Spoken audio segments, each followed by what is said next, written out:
Welcome back. I'm with Linda Doan from Aunt Willies Wildflowers, and she is here to tell us how to make a bird's nest. And let me show you this bird's nest.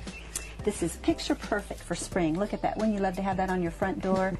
And we have this little bird's nest, and Linda is so kind today. She's going to show us how to put this bird nest together. So Linda, what do we have? How do we start? Well, we are going to begin with the scourge of the Tennessee farm. It's called honeysuckle. It grows everywhere you don't want it, very aggressively. Okay. But it's a great vine. I just stripped the leaves, and all I'm going to do, we're just going to make a little guy for a little bird. A little circle. And so I'm just going to twist it. Okay. And I find myself wherever I go, when I see a vine or anything with a stem, I just start twisting it, because you can make most anything into a wreath. Okay. And if it just breaks apart, then you know that's not what you want. But this is very pliable. This time of year it's perfect because it's just greening up. It's very flexible. It doesn't break. It's not dried. And in just no time at all, we're going to have the base of a little nest for a likely little bird. Well, he's going to enjoy that. Yeah. This little nest. Now, this normally has flowers on it, doesn't it? It does.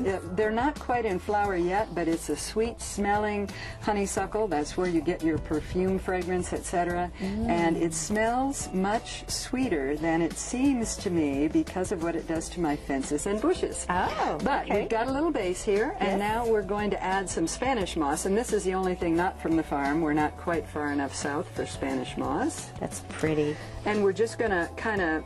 We would wire this if it was going to be somewhere in harm's way, where children or pet could get after it. Okay. But we're just going to kind of squeeze it on there. All right. And then we're going to take some moss. Let's get this one that's kind of the shape of a nest. And we're just going to kind of push it in the middle. And that's going to be the home base, I guess, of the nest. I love that. And then a couple of little other pieces we can just kind of tack here and there.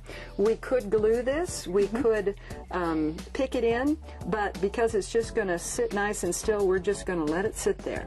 And then we're going to get some eggs. What color would you like? Let's go with the blue and the pink and the white. We'll just get a variety. This was a rainbow bird that laid several different colors of eggs. That makes it colorful. That's pretty. And we'll get some larkspur. This is dried larkspur from last year. Larkspur will start blooming again in about a month. Okay. And we'll just tuck a couple of little pieces of larkspur in here. Now, if I was to hang this outside, would you spray a fixative over it so that you can, but really this, if this is much outside, it's just going to get wet. So the best thing to do is to leave this one inside. You can spray, people put hairspray and things like that on, but they kind of attract dust. So I just say put it where it's going to be the happiest. Or on a covered porch where the rain or whatever weather won't get to it. That would be good. Okay, that's beautiful. Now, if somebody wanted to learn how to do this and maybe pick some wildflowers, what do they need to do? Do you offer classes? We do. We have classes most of the summer where you can come out, and there are wonderful people here. We have a no complaining rule, so all the ladies have come and gentlemen. But we do arranging. We do in the fall. We'll do pumpkins and wreaths and whatnot. So there's always something fun to do. You can also come to the Kingsport Farmers Market. We sell flowers there. And we're just kind of a fun spot. You are a fun spot. I love it, and it's springy here today. It's beautiful. We have great weather today, and I hear the birds, and they're eyeing this nest, and they want to come.